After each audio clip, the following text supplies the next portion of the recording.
Bien, vamos a hablar en el día de hoy acerca de lo que es la adoración al Cordero, la adoración al Cordero. Recuerde que ayer estuvimos tocando desde el capítulo 5 mismo, ¿no? El rollo y el Cordero, y estuvimos leyendo hasta el versículo 7. En el día de hoy vamos a estar leyendo desde el versículo 8 al 14, versículo 8 al 14. Apocalipsis capítulo 5, versículo 8 al 14, y dice: cuando hubo tomado el libro de los 4 seres vivientes y los 24 ancianos se postraron delante del Cordero, todos tenían arpas y copas de oro llenas de incienso, que son las oraciones de los santos, y cantaban un nuevo cántico diciendo: digno eres de tomar el libro y de abrir sus sellos, porque tú fuiste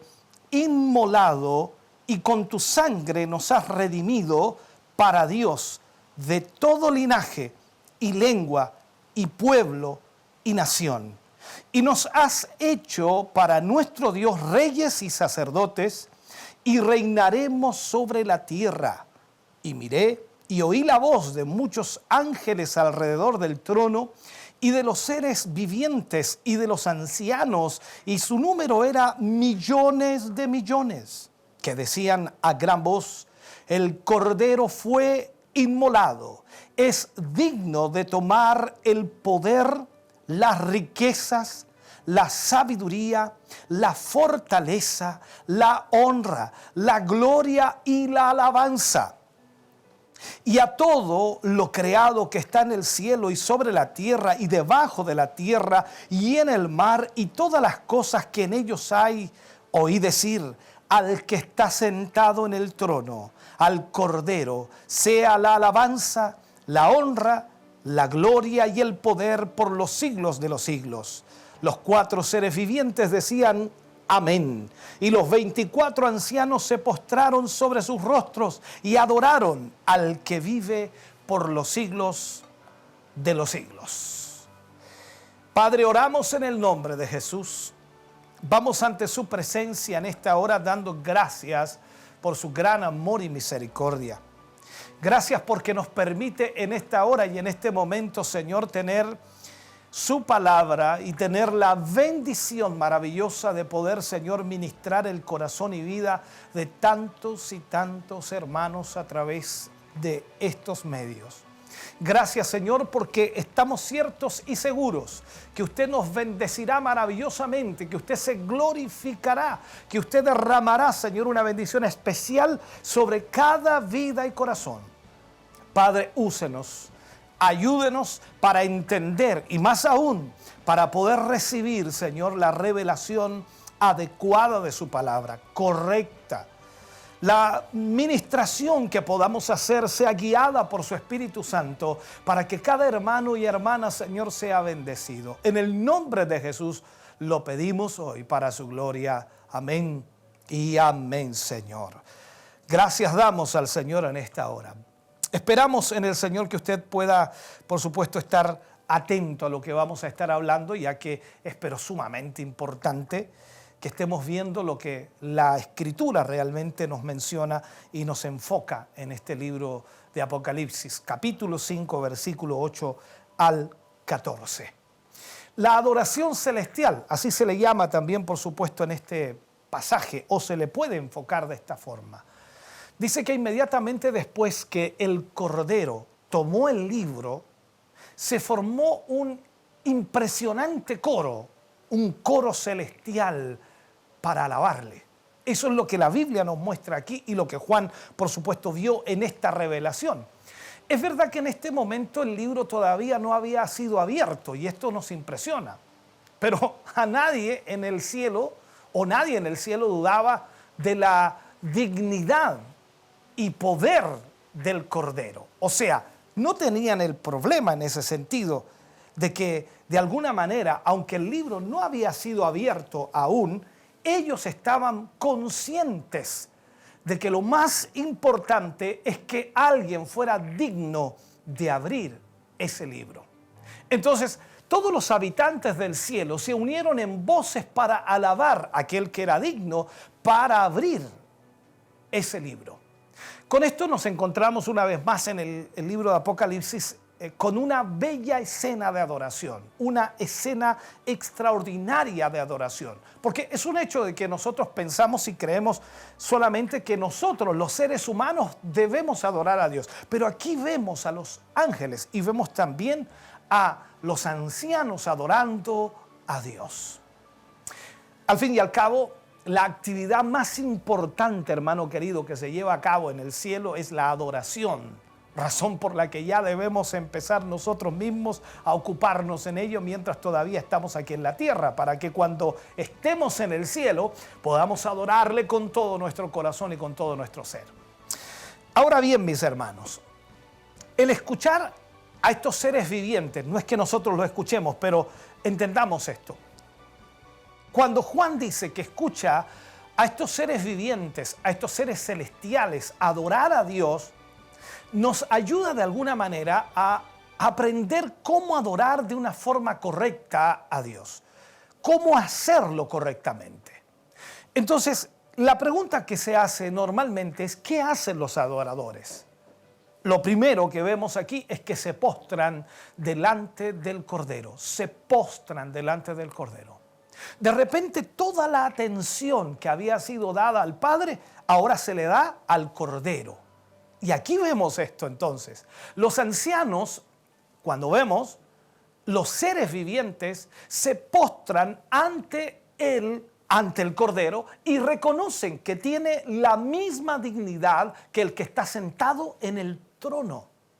Y un poco más adelante veremos también que ambos, el que está sentado en el trono y el Cordero, comparten por igual la adoración celestial. Eso lo veremos en Apocalipsis y lo vamos a ver, por supuesto, más adelante en algunos versículos, como es el versículo 13. Ahora, esto es una prueba más de la divinidad del Hijo. Todos en esta adoración, dice que todos tenían arpas. El arpa era el instrumento tradicional de los judíos, ellos usaban el arpa para cantar los salmos, para adorar al Señor. Recordemos muy bien el Salmo 33, versículo 2, dice, aclamad a Jehová con arpa. El Salmo 98, versículo 5, dice, cantad salmos a Jehová con arpa y voz de cántico. El Salmo 147, 7 dice, cantad a Jehová con alabanza, cantad con arpa a nuestro Dios. O sea, es un hecho entonces de que en el Antiguo Testamento para la adoración se usaban con frecuencia distintos instrumentos musicales y dentro de ellos estaba el arpa. También en Crónicas 13:8 lo menciona, en Primera de Crónicas también 15:16 también lo habla. Entonces, aquí en Apocalipsis, cuando leemos, encontramos entonces que también acompañaban sus cánticos con instrumentos musicales. En cualquier caso, conviene entonces aclarar que no siempre que hay alegría, no siempre que hay cánticos, no siempre que hay instrumentos musicales, esto quiere decir no siempre es una genuina adoración. Ni siquiera cuando los creyentes lo hacen.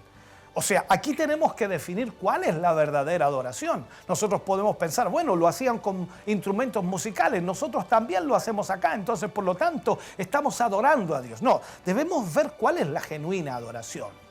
Entonces, como vemos y como veremos también en unos momentos más, la esencia de la adoración consiste en proclamar, ¿qué cosa? La majestad de Dios y la grandeza de sus obras. Es decir, expresar la verdad acerca de Él como admiración o con admiración, con una admiración sentida, real, genuina, verdadera. Eso es lo que es la genuina adoración al Señor, es la esencia de la adoración. Entonces, cuando vemos nosotros en la palabra del Señor aquí, lo que Juan dice en una de las frases que utiliza, y dice que habían copas de oro llenas de incienso, que son las oraciones de los santos. El relacionar las oraciones de los santos con el incienso, hermano querido, procede también de los salmos, exactamente igual, procede de los salmos. El Salmo 141, versículo 2 dice, suba mi oración delante de él o delante de ti como el incienso.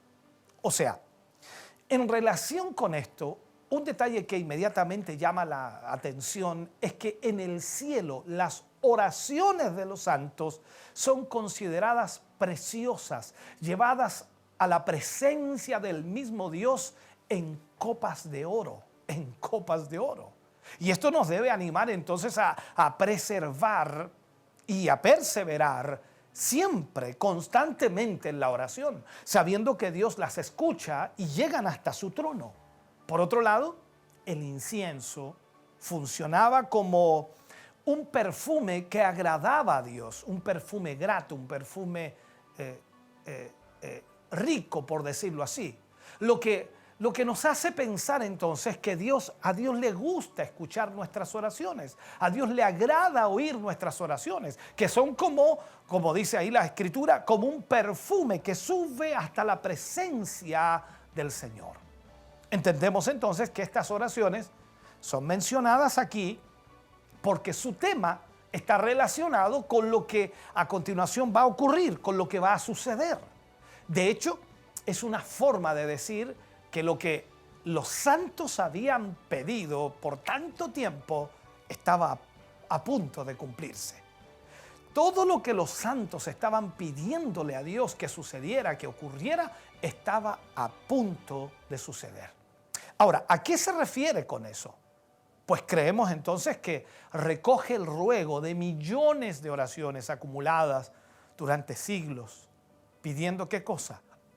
Que venga el reino de Dios. Recordemos ayer que hablábamos acerca de lo que el Señor nos enseñaba en la oración, que venga tu reino, hágase tu voluntad en la tierra como en el cielo. Entonces ahí, que venga el reino de Dios. Todas esas oraciones que por cientos de años o miles de años se han acumulado pidiendo que venga el reino de Dios, entonces para que se establezca la justicia de Dios sobre la tierra. En este punto, hermano, no debemos pasar por alto la relación que se establece entre las arpas que eran usadas en la alabanza y las copas de oro que representan, por supuesto, las oraciones de los santos. La conclusión aquí es evidente. Primero, la alabanza y la oración deben ir juntas.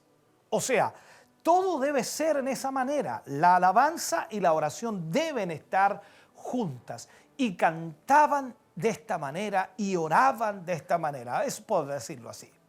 Ahora, de acuerdo a la palabra de Dios, en el capítulo 5, versículos 9 y 10, y dice de esta manera, y cantaban un nuevo cántico.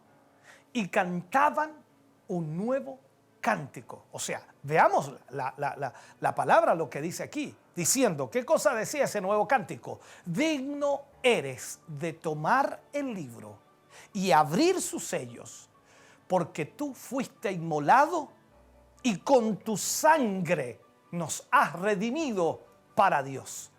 De todo linaje, de toda lengua y pueblo y nación, y nos has hecho para nuestro Dios, mira lo que dice, reyes y sacerdotes, y reinaremos sobre la tierra. Definamos un poco aquí estos dos versículos. Lo primero es un nuevo cántico, un nuevo cántico. Aquí encontramos que los coros celestiales cantaban un nuevo cántico. Entonces, en el libro de Apocalipsis hay otras ocasiones en que esta misma palabra vuelve a aparecer en otros contextos, por supuesto. Por ejemplo, nombre nuevo, cántico nuevo. Esto aparece, por supuesto, en varias ocasiones. Y en este sentido, entonces debemos también entender que lo nuevo viene. Y esto debemos aprenderlo de esta forma. Entonces también habla de la nueva Jerusalén. Apocalipsis 3:12, Apocalipsis 21:2. O sea, habla también de cielos nuevos y tierra nueva. La palabra nuevo se utiliza bastante. Y Dios afirma que hace nuevas, dice, todas las cosas, según Apocalipsis 21:5.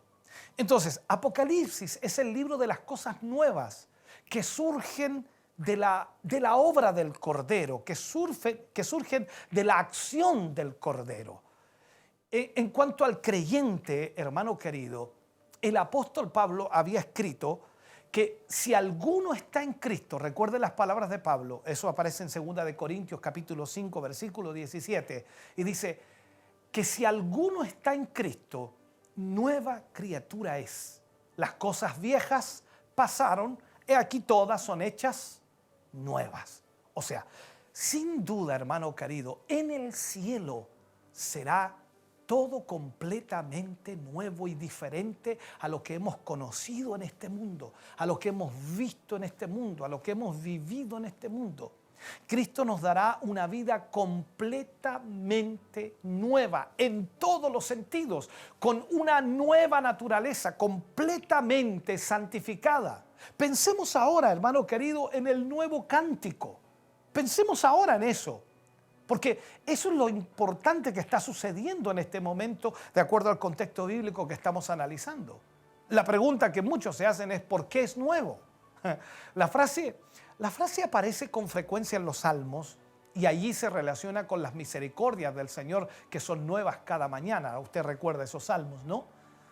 Los salmistas escogían en sus canciones estas experiencias nuevas de la misericordia de Dios. Por ejemplo, cuando eran liberados del pozo de la desesperación y del lodo cenagoso, cuando habla el libro de Salmos, capítulo 40, versículos 2 y 3. O porque simplemente Dios había hecho maravillas y había salvado a su pueblo en alguna situación concreta, en alguna situación compleja. Allí aparecen los salmos constantemente esto de las misericordias de Dios. Nuevas son cada mañana tus misericordias. Entonces, aquí en Apocalipsis tenemos una nueva manifestación de esa misericordia de Dios. Por lo tanto, los motivos de adoración que se expresan en este cántico no podrían haberse cantado antes de la ascensión triunfante de Cristo al cielo. No se podían cantar allí. En este sentido, es un nuevo cántico para este momento, para esta ocasión. O sea, cuando hablamos entonces el tema del nuevo cántico, hablamos también de la redención, hermano querido. Podríamos decir que este cántico se centra en la obra redentora de Cristo y en sus resultados para el hombre. Él ha hecho una obra extraordinaria sobre nosotros. Y aquí es donde se cantaba. ¿Qué es lo que decía este cántico? Porque fuiste inmolado y con tu sangre nos has redimido para Dios. Ahora, la dignidad del Cordero, hermano querido, no es reconocida en base a quién es Él, en base a su poder o en base a su majestad, sino por la obra de Cristo, o sea, la obra en la cruz a favor de los hombres.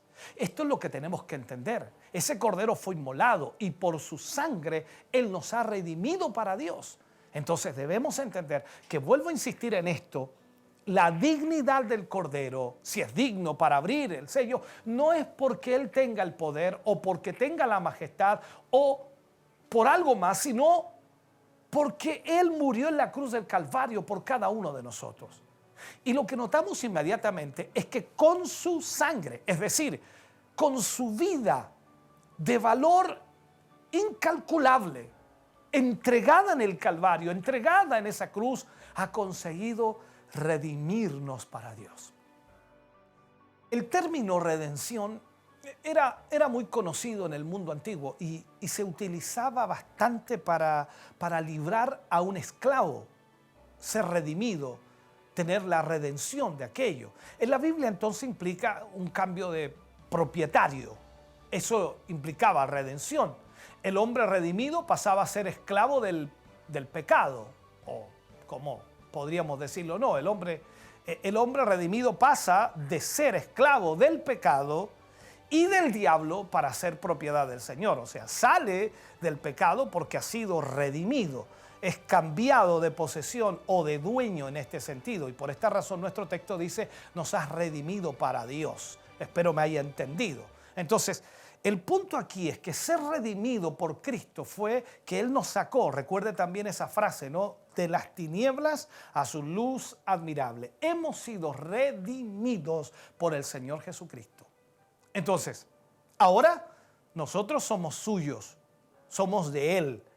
Ya no pertenecemos al enemigo, a Satanás, al diablo, al pecado, a la maldad. Ahora somos de Cristo. ¿Me está escuchando? Y por esta razón nuestro texto dice, nos has redimido para Dios.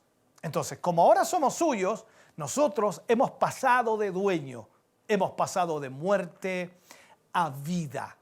En 1 Corintios capítulo 6, versículo 20 dice, porque habéis sido comprados por precio.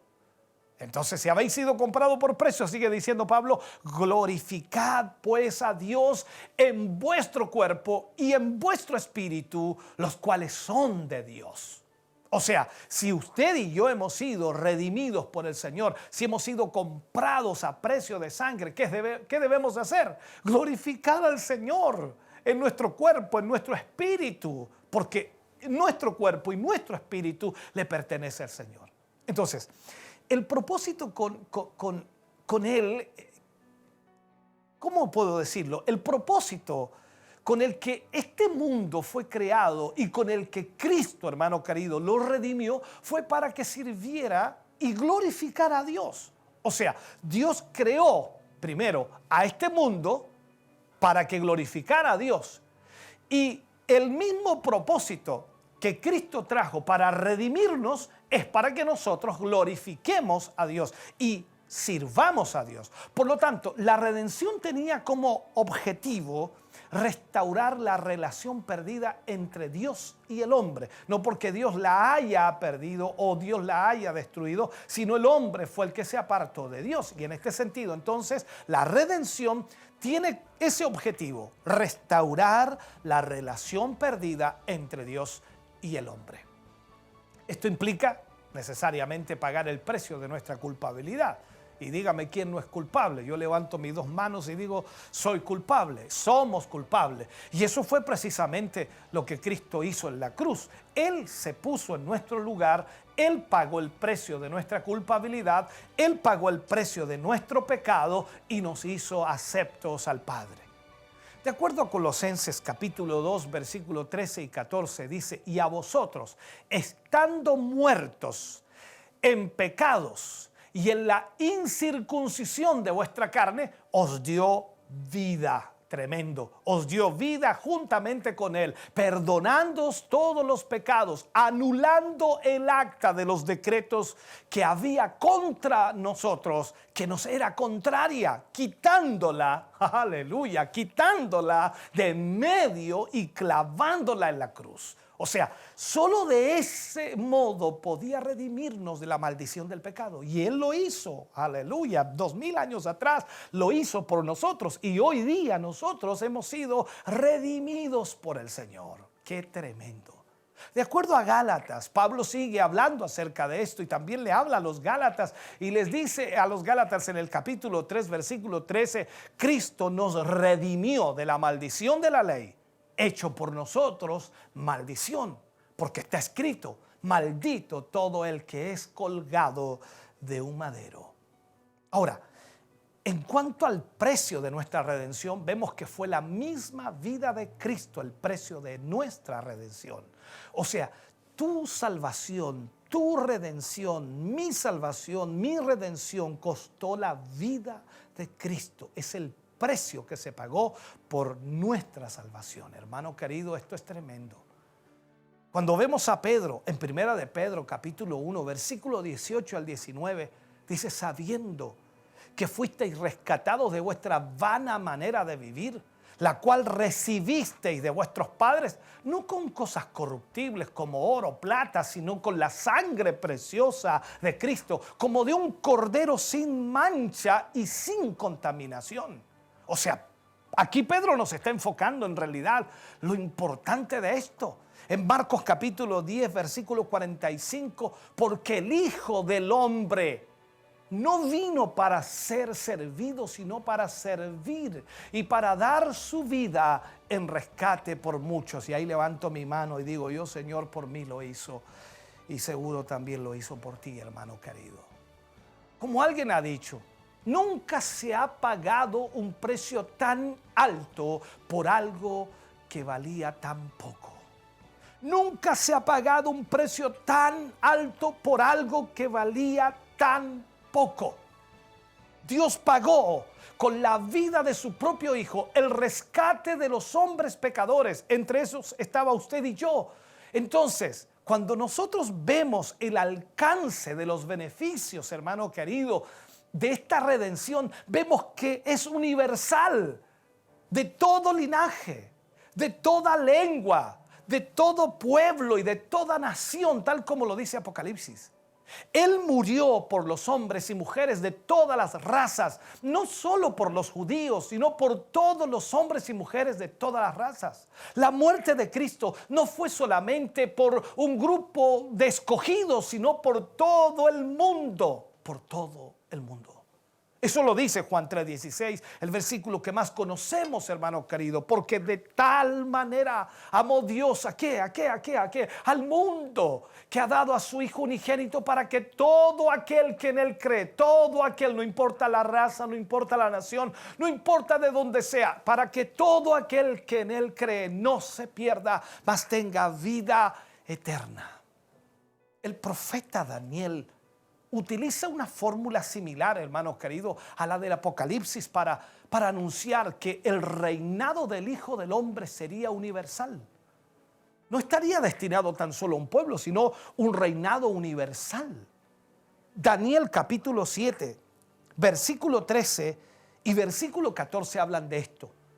Miraba yo, dice Daniel, en la visión de la noche, y he aquí con las nubes del cielo venía uno como un hijo de hombre, que vino hasta él anciano de días, y le hicieron acercarse delante de él, y le fue dado dominio, gloria y reino, para que todos los pueblos, naciones y lenguas le sirvieran. Su dominio es dominio eterno, que nunca pasará, y su reino uno que no será destruido. Aleluya. O sea, vemos entonces que Daniel tenía claro el concepto. Y de hecho, la iglesia, el cuerpo de Cristo, fue desde el principio, hermano querido, un organismo multicultural. Y rápidamente se extendió por todo el mundo. Lo vemos, por algo Jesús dijo, y por todo el mundo y predicad mi evangelio. También lo dijo en Hechos 1:18, cuando dijo: recibiréis poder y me seréis testigos en Jerusalén, en Samaria, en Judea y hasta lo último de la tierra. Entonces estamos hablando de que este evangelio y esta salvación y esta redención, hermano querido, es para todo el mundo. Ahora, ¿qué dice aquí Juan? Y sigue diciendo, me encantaría seguir en este tema, ¿no? Pero tengo que ir viendo los versículos y viendo lo que dice aquí. Que este cántico, hermano querido, decía: y nos has hecho para nuestro Dios reyes y sacerdotes. Como decíamos, hermano querido, el propósito de la redención tiene que ver con la restauración del hombre a su posición inicial. O sea, antes de que se introdujera el pecado en el mundo. Antes de que el pecado destruyera la relación entre el hombre y Dios. Y de hecho, entonces esta redención lo ha conseguido. Porque ahora, escúcheme bien, ahora hay hombres y mujeres por todo el mundo redimidos por Cristo, que han sido hechos reyes y sacerdotes para Dios. En este momento hay hombres y mujeres en todo el mundo, incluyéndolo a usted, que hoy son redimidos por el Señor y han sido hechos reyes y sacerdotes. ¿Para quién? Para Dios. No reyes y sacerdotes para el mundo, reyes y sacerdotes para Dios. Esto quiere decir entonces que ahora le obedecemos y adoramos, hermano querido, nuevamente al Señor. Por eso damos gracias a Dios por eso. Esto tenía que ser necesariamente así, porque para que la redención fuera válida, no solo debía librarnos de nuestros pecados y de su penalidad, también tenía que conseguir que volviéramos a Dios para obedecerle, para servirle. Y por eso en estos dos versículos, hermano querido, se repite 2 veces la expresión para Dios, para Dios. O sea, somos de Él, pero también tenemos que recordar que hemos sido redimidos para servirle a Él. En cuanto al servicio para el que Él nos ha llamado, el servicio para el cual hemos sido redimidos, nos dice que nos ha hecho sacerdotes. Este es un enorme privilegio, tremendo privilegio. Recordemos que dentro del pueblo de Israel, solo los sacerdotes de la tribu de Leví tenían acceso a la presencia de Dios. Pero ahora, este sacerdocio es universal. De tal manera que Cristo, a ver cómo lo explico, Cristo ha abierto a todos los que creen en Él el camino de acceso hasta el mismo trono de Dios, hasta el mismo trono de Dios. En cuanto al hecho de ser sacerdotes, esto implica una vida entregada completamente a Dios, o sea, apartados de las cosas de este mundo para rendirle continuamente nuestra adoración y nuestra alabanza, bendito Dios. Por supuesto, hermanos queridos, esto no es incompatible con una vida ocupada en los quehaceres normales de cualquier persona, pero necesariamente como sacerdotes, cada cosa que hagamos será dedicada y hecha para el Señor, siguiendo su voluntad, haciendo su voluntad. Y este fue el propósito original con el que Dios dedicaba, hermano querido, con el que Dios nos creó, con el que Dios nos formó. Ese fue el propósito principal. Pero por otro lado, el sacerdote también se caracteriza por ser alguien que intercedía, por ser alguien que estaba constantemente intercediendo delante de Dios a favor del pueblo, a favor del pueblo. Y esto nos recuerda nuestro deber de preocuparnos por otras personas que todavía no conocen el amor de Dios y guiarlos hasta el Señor, por medio, por supuesto, de nuestras palabras y también del testimonio de nuestras vidas, para que ellos puedan conocer a Dios. Dice también, nos ha hecho reyes. Esta parte a lo mejor le gusta más, ¿no? Y a continuación añade que reinaremos sobre la tierra.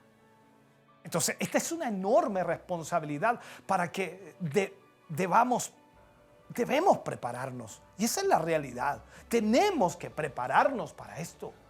No podemos gobernar a otros si previamente nosotros mismos no hemos aprendido a obedecer la voluntad de Dios. O sea, no podemos mandar si no hemos aprendido a obedecer. Es una frase que nosotros conocemos y utilizamos. Y en este punto también debemos entender esta realidad. Entonces, no podemos hacer la voluntad de Dios si no aprendemos primero a obedecerla.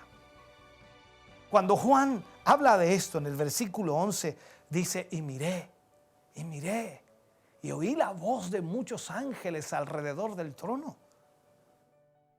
Y agrega Juan de esta manera, wow, y de los seres vivientes y de los ancianos, y su número era millones de millones. Entonces, después de esto, Juan mira, observa quiénes son los que cantan, quiénes son los que están cantando. Usted, por ejemplo, escucha cantar por allí y dice, ¿quién está cantando? ¿Quién será que está cantando? Y Juan comienza a observar y los oía cantar a una sola voz. Era un coro, pero tremendamente ordenado. Y lo que vio fue muchos ángeles alrededor del trono y de los seres vivientes y de los ancianos. ¿Sabe? En primer lugar, notamos que la adoración celestial sigue girando alrededor del trono. Alrededor del trono, donde está, por supuesto, también el Cordero que fue inmolado. Y notamos que junto a los seres vivientes y los ancianos habían también muchos ángeles, y su número era, de acuerdo a lo que Juan escribe, eran millones de millones. ¡Wow! O sea, esta innumerable multitud de seres celestiales y también terrenales se unen en una sola voz para adorar al Cordero por su obra de redención. Estos ángeles no son beneficiarios de la cruz, porque ellos jamás pecaron, pero sí que entienden la grandeza de lo que Dios ha hecho. Ellos no son beneficiados con la muerte de Cristo en la cruz, pero sí que entienden la grandeza de lo que Dios hizo. ¿Cuánto más nosotros que hemos sido beneficiados por la muerte de Cristo en la cruz? ¿Cuánto más debiéramos adorarle y exaltarle? Es más, según lo que Pablo dice, cuando él predicaba el evangelio a los gentiles, al mismo tiempo estaba anunciando a todas las potestades celestiales la sabiduría de Dios. Cuando vemos en Efesios capítulo 3, versículo 8 al 10, Pablo dice, a mí, que soy menos que el más pequeño de todos los santos, me fue dada, dice Pablo, me fue dada esta gracia de anunciar entre los gentiles el evangelio de las inescrutables riquezas de Cristo y de aclarar a todos cuál sea la dispensación del ministerio escogido desde los siglos en Dios, que creó todas las cosas, para que la multiforme sabiduría de Dios sea ahora dada a conocer por medio de la iglesia a los principados, a las potestades en los lugares celestiales. O sea, vemos esto extraordinario, hermano, cuando estudiamos la palabra de Dios y vemos lo extraordinario, lo maravilloso, lo glorioso que es. Extraordinario. Aquí vemos entonces el versículo 12, sigue. Y decían a gran voz, el Cordero que fue inmolado es digno de tomar el poder, las riquezas, la sabiduría, la fortaleza, la honra y la gloria y la alabanza. O sea, como parte de la adoración, esa adoración celestial que estaba dándose allí en ese momento, encontramos esta declaración unánime, por lo que se reconoce que el Cordero que fue inmolado es digno de tomar el control de este mundo, ya que solo en sus manos alcanzará la meta propuesta por Dios desde el principio, o sea, desde el propósito esencial o principal de Dios. Una historia del Antiguo Testamento, hermano querido, nos muestra y de alguna forma nos puede ayudar también a ilustrar lo que tenemos aquí. Todos recordamos a José en Egipto. Todos recordamos lo que vivió José y todo lo que experimentó. En aquel tiempo de no sé cómo llamarle, en aquel tiempo se avecinaban en lo que respecta a lo que iba a suceder, hermano querido, en ese horizonte oscuro, grandes problemas económicos para Egipto y también para los países de su alrededor. Aunque nadie, absolutamente nadie, se estaba dando cuenta de ello, Dios lo sabía. Dios había preparado de antemano a un hombre que traería la solución y en el que finalmente Faraón pondría en sus manos todo el poder, la riqueza y la gloria de Egipto. Este hombre era José. Ahora bien, ¿cómo fue preparado José para esta importante misión? En primer lugar, es importante señalar que sus hermanos lo aborrecían y no podían hablarle pacíficamente. Tenían siempre disputas, problemas.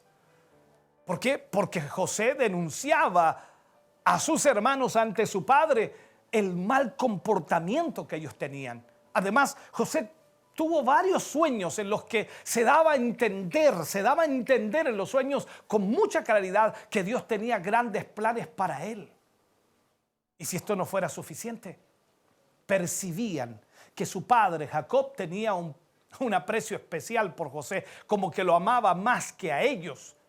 Así que en una ocasión, cuando estaban lejos de su padre, lo vendieron como esclavo para Egipto, pensando que nunca serían descubiertos y que nunca más oirían acerca de José. Esto aparece en Génesis capítulo 37. Entonces, una vez que José estuvo allí en Egipto, Su suerte no mejoró. En Egipto fue puesto al servicio de Potifar, un oficial de Faraón, pero aunque él sirvió con total integridad y fidelidad, fue por esa razón, hermano querido, que la mujer de Potifar lo denunció falsamente, consiguiendo que le llevaran a la cárcel, lo enviaron a la cárcel. Y estando en la cárcel, fue olvidado de todos, aunque él siguió viviendo con fidelidad al Señor y siguió haciendo con fidelidad aquellas tareas que se le asignaron allí. Entonces podemos resumir esta etapa en la vida de José diciendo que fue fiel y se esforzó en servir a Dios en todo aquello y en lo que tuvo oportunidad para hacer, aunque lo único que recibió a cambio fueron injusticias y malos tratos. Él, José, demostró que era alguien en quien se podía confiar, alguien en quien se podía confiar. Pero un día todo cambió. Claro, todo cambió para él. Cuando Faraón lo llamó para que interpretase un sueño. José lo hizo y además sugirió cuáles deberían ser las medidas para que de alguna manera Egipto no sufriera esta catástrofe. Fue entonces cuando Faraón puso en sus manos todo cuanto había en Egipto. Solo el trono lo separaba de él, nada más. Y podemos decir que esto fue exactamente lo que ocurrió con nuestro Señor Jesucristo. Es una tipología extraordinaria, es una semejanza extraordinaria. Por amor a su Padre, el Hijo le sirvió con fidelidad en este mundo, recibiendo a cambio el odio de su propio pueblo, de sus propios hermanos, de aquellos a los que Él había venido a salvar, de aquellos a los que Él venía a rescatar. A Él también le metieron en una cárcel, hermano querido, y poco después le crucificaron. Pero en todo ello, Él demostró su fidelidad a Dios. Y unas horas antes de ir a la cruz, él estaba diciendo: Padre mío, si es posible, pasa de mí esta copa, pero que no sea como yo quiero, o que no se haga mi voluntad, sino como la tuya.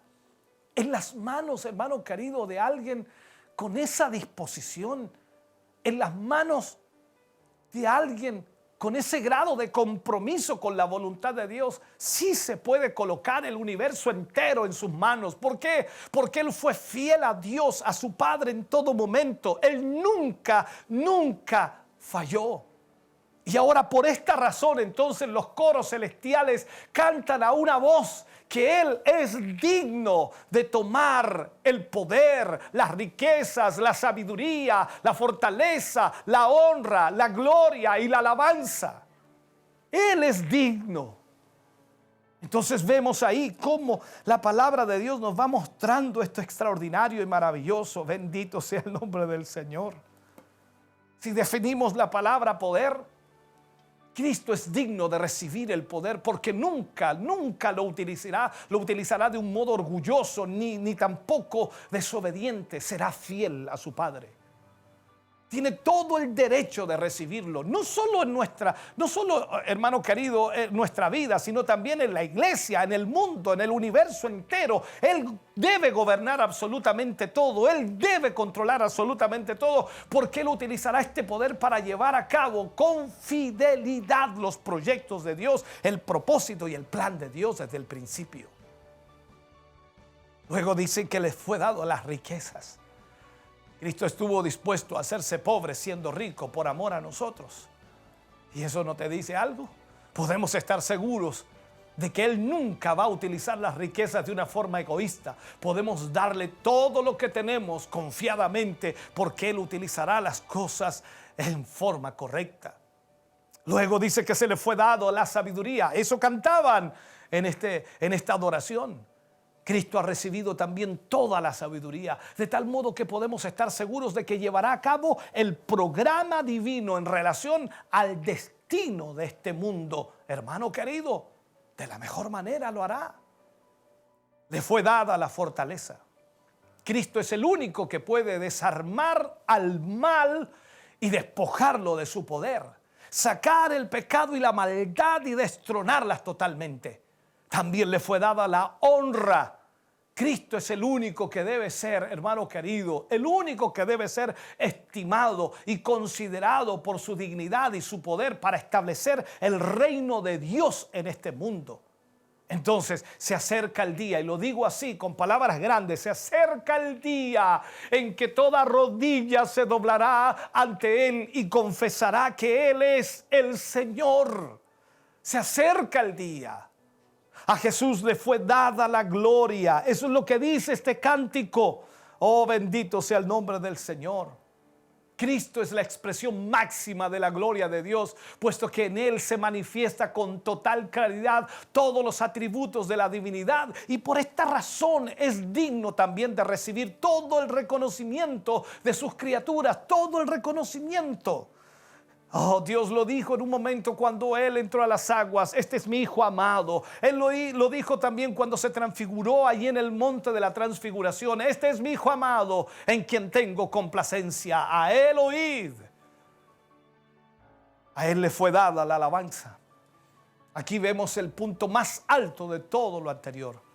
La única respuesta posible de parte de la creación ante la plenitud de sus atributos, hermano querido, esos atributos divinos, es alabarle, es bendecir su nombre, es exaltar su nombre. La única respuesta posible, aleluya.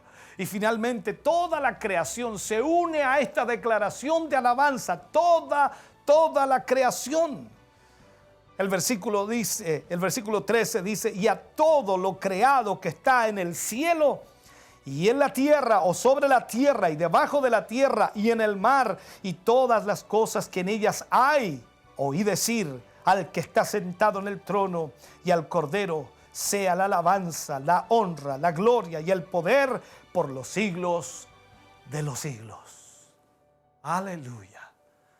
Apocalipsis capítulo 5 versículo 13 lo dice de esta manera: no habrá nada ni nadie que deje de reconocer la excelsa dignidad del Creador.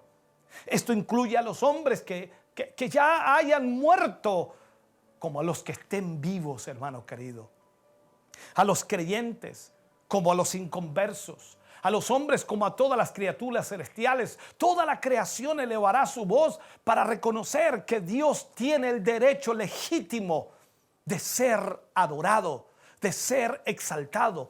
Toda la creación, hermanos queridos. Por supuesto, habrá muchos que no lo querrán hacer por su propia voluntad, pero no tendrán otra opción que postrarse ante Él, que postrarse ante el Señor. Y esto nos recuerda el texto de Filipenses cuando Pablo escribe en el capítulo 2, versículo 9 al 11, dice: por lo cual Dios también le exaltó hasta lo sumo y le dio un nombre que es por sobre todo nombre, para que en el nombre de Jesús se doble toda rodilla de los que están en el cielo y en la tierra y debajo de la tierra, y toda lengua confiese que Jesucristo es el Señor, para gloria de Dios Padre.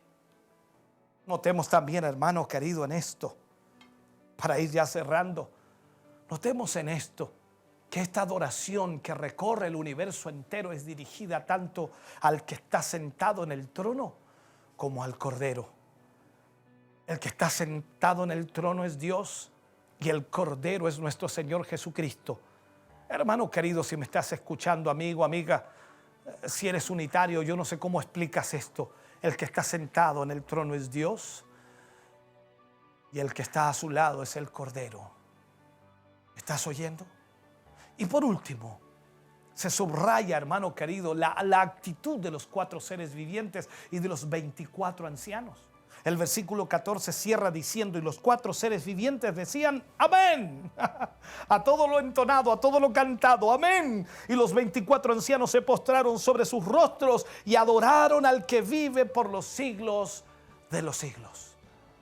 Ante la exhibición, no sé cómo llamarle, de poder, ante la exhibición de sabiduría, hermano querido, que Dios ha realizado por medio del sacrificio del Cordero, ese Cordero triunfante sobre el pecado y devolviendo la creación entera al gobierno de Dios, hay un cántico unánime, hay un cántico de alabanza, y los 4 seres vivientes se unen diciendo amén, amén, así es.